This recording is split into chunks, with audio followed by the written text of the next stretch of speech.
Hello and welcome to Nick's Got the Aux. I'm Nick Fagnilli. I'm a composer, musician, and teacher, and I want to welcome you to my YouTube channel for the very first time by having a chat with you about a piece by Ceci called Gymnopédie No. 1.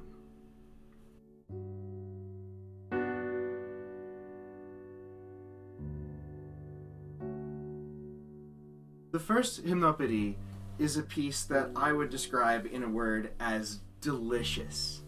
I just love this piece, and I love that so many people recognize it instantly, regardless of their connection to piano music, to classical music, or to Ceci specifically. Before that melody even begins, most listeners will recognize instantly those two opening chords. Of course, the Gymnopédie has more idiosyncratic and unique chord changes than just that opening phrase, but this is the part of the piece that lives, I think, in people's hearts, and the part that people hum to themselves when they think of this piece. I don't actually want to talk today about the specifics of the chord changes. For more information on the actual theoretical content, you can find innumerable videos on the internet addressing this piece, including one more recently by the great Nari Soul. I highly recommend you check that one out if you're interested in the theory side of this piece. What I'm more interested in today is the movement of music that this piece birthed. Ceci is regarded as the grandfather of ambient music, that being music that emphasizes atmosphere or texture over form, or really jump out at you melodies and harmonies. It uses musical tools to either augment a real space, the space in which the music is being played, or to put the listener in an imaginary space for the purposes of meditation or allowing us to listen in some other way to our inner thoughts. Of course, in the 1880s, Ceci did not have words to talk about this kind of music and for what purpose it served.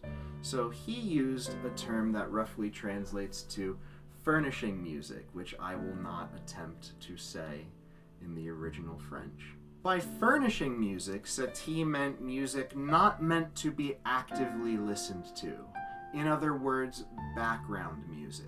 We understand this today as ambient music, music that maybe is not meant for your complete active attention, but is seeking something more subtle, maybe a little more subconscious. We might also take this to mean that it's a precursor to what used to be called muzak, or corporate music, wherein you have instrumental covers of popular tunes that were meant to be played in grocery stores, workplaces, and while you're on hold on the phone for some company. Corporate music today is a little separated from the older practice of muzak, where we understand a different set of signifiers for this kind of thing than we did 50 years ago. For example, nobody can get away in the commercial music industry without creating a really solid track for ukulele, glockenspiel, whistling, and kick drums. Ceci was not what you would call in his day or in our day a corporate shill, but both ambient music and corporate music, or muzak, they both want to evoke a nervous system response, a sensory experience in the listener that goes beyond our normal emotional language. Ambient music seeks to do this by exploring the insides of sounds and what happens over long, sustained tones. And muzak wanted to do this by staggering the orchestration to build energy specifically within the worker. These, in short, are two sides of the same coin that Ceci first flipped when he came up with this term, furnishing music. This original term, furnishing music, came around almost 30 years after Ceci had originally composed the three Gymnopédies. So these earlier works are not often lumped in with the rest of his piano output over his career, which veers into the experimental, absurdist. For example, he has other titles like Dried Embryos, Three Pieces in the Shape of a Pear, and famously Vexations, to be played 840 times in succession. And let's also not forget his ballet Parade with the original costume designs by Pablo Picasso. By comparison, the Gymnopédies are plaintive, simplistic, even bland. But that doesn't change the fact that this first Gymnopédie is one of Satie's most famous pieces, and we also know that Satie is famous for grandfathering ambient music. The problem is when we listen to recordings of Gymnopédie No. 1 in the wild, they're almost never that slow. Instead, they're played like the Blue Danube, dancing waltz speed, pushing allegro, almost twice as fast as what is called for originally. Looking at popular recordings on Spotify, I clock tempos at 85, 90, 104, 110, almost up to 120 beats per minute. And remember that lento, the upper end of lento, might be around 60 or 64. 60 beats per minute is the speed of the ticking clock. Only one recording that I'm going to get to later met the proper requirement of painfully slow. There was another recording that got close by one Giacomo Schinnardo, another fine Italian, who goes in between 60 and 74 beats per minute. So right away, observe the difference between what we usually hear out of the Gymnopédie and the tempo that Mr. Schinnardo gives us. Even so, the duration of Schinnardo's recording is 4 minutes and 10 seconds. Compare that now to the recording by the great Reinbert Deleu, which clocks in at 5 minutes and 57 seconds.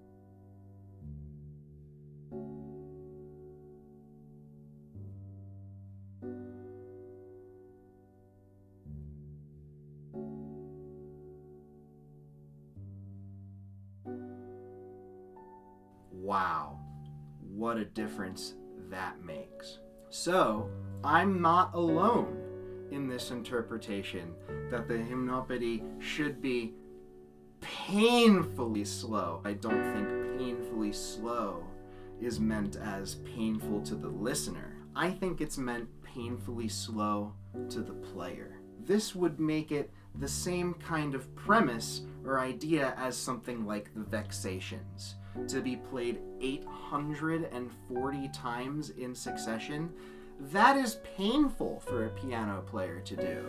When it was finally done 840 times in a row, it was done by rotating shifts of pianists, not just one pianist. The point is, when we observe very strictly this painfully slow tempo marking, so slow that it's painful for the player to execute it, something magical happens. Something sensory is accessed within us. It's not the same thing as writing relaxing classical music or listening to ambient music in order to try and go to sleep. It's something that, on my reaction as a listener, feels involuntary. My nervous system had a reaction. I had a bodily reaction to feeling the tempo of this piece.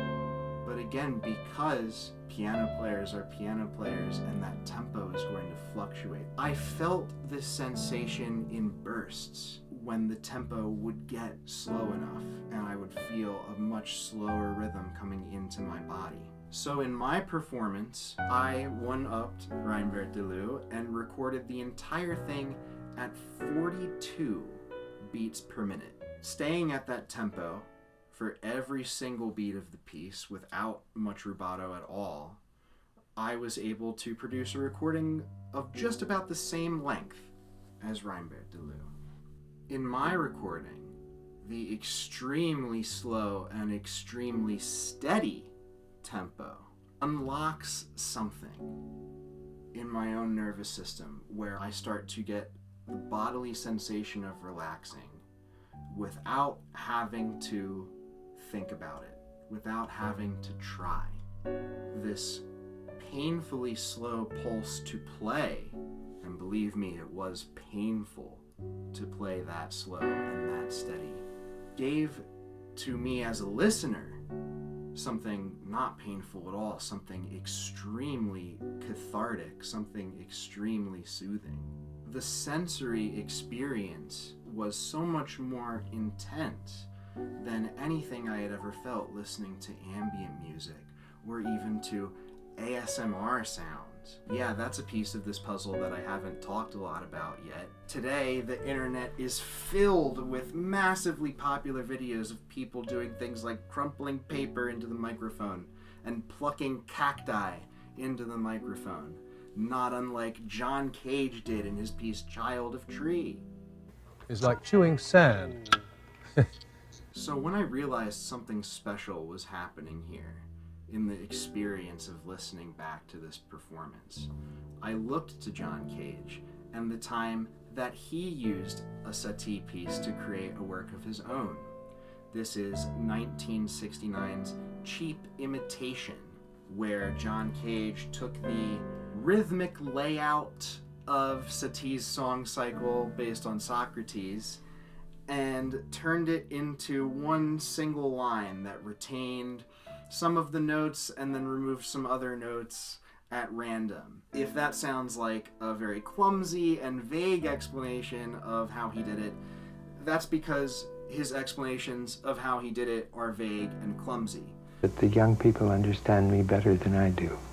John Cage loved to talk about random processes and things like that in his music, but was never specific about the random processes he used, only vaguely referencing some things like the I Ching and number generators on his computer. The ideas outside the head open the head better than the ones inside the head.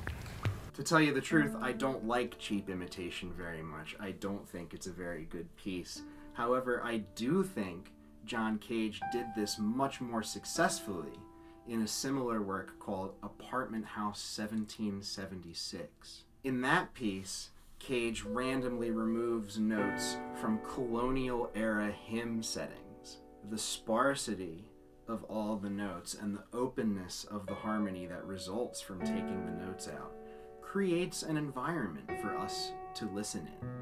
So I was now in a position where I felt that Gymnopédie No. 1 was a work ripe to be given this treatment.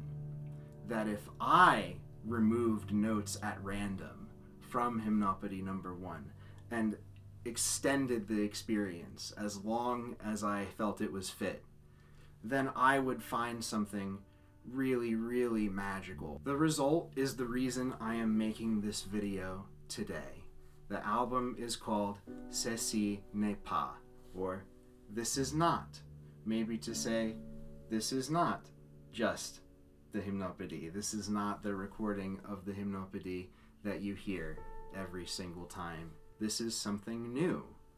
A sensory experience built off of this work that begat an entire mindset of music making so long before anyone, including Ceci himself, had even the language to talk about it. What I got out of expanding my performance of Gymnopédie No. 1 was a fun game to play, using the score to the first edition of the Gymnopédie and D&D dice. The number of notes in a given measure of the Gymnopédie does not go below 4 or above 9. Have your D&D dice on hand, and for each measure of the piece, find the appropriate dice that's going to correspond best to the number of notes in that piece. If you have 6 notes in the measure, you roll the D6. If you have 4 notes in the measure, roll the D4. Number 5. And last one will be number 1. Now, let's say you're in a measure with 4 notes and you roll that D4. the dice lands on 3. So that means you're going to take 3 notes out of that measure of 4 notes. Which notes? Well, roll 3 more times. Those numbers 1 through 4 are going to be the notes that you take out. Do this for every measure of Gymnopédie number 1 until you have your own movement of Ceci n'est pas. You may be thinking, anybody can do this. Yes! I want people to do this with me. I want people to have power over this music, to have power over their own sensory experience and modulating it to their liking. Making this album is about celebrating a new mode of listening that many people understand and don't even know why they understand it. We are extremely well equipped to understand something about music that was very hard to explain up until today. That texture in music plays such a big role. And what do I mean by that? How can something that I'm not touching have texture? Well, scratch the carpet in your home. The carpet maybe is rough, or maybe you have a softer carpet. So just like you're touching that carpet, don't you also hear a sound that is rough or a sound that is soft? Go into a quiet room in your house and drop a pin. Can't you tell that it's a metallic object being dropped? Can't you tell that it's being dropped on a wooden floor as opposed to some other surface? Information about texture, about surface, about things we touch can also be communicated through listening. This means that our nervous system can be directly activated by sound, which seems like a crazy thing to say until you think about it for a moment. Well, yes, of course, we're affected this deeply by sound. Otherwise, sound wouldn't work to wake us up in the morning or get our attention for pertinent information. What I'm doing here is accessing that power that sound and music has and putting it in a musical context that is familiar to many, many people. The resulting album, some of which you are hearing right now, has changed everything for me in terms of being a piano player, a composer, and a teacher. Sound and music affects us all differently. However, I have noticed a similarity in other listeners' reaction to my new album as well. So it is my hope that as closely as the human experience can allow, that we are sharing this newfound power that's in this music together. And I want you, the listener, to know that you have just as much power over that experience and that music as I do, the performer, and as Eric Ceci does himself. Thank you so much for watching the very first episode of Nick's Got the Aux. Links to pieces and performances that I mentioned are in the description, as well as the link to download or purchase Ceci n'est pas.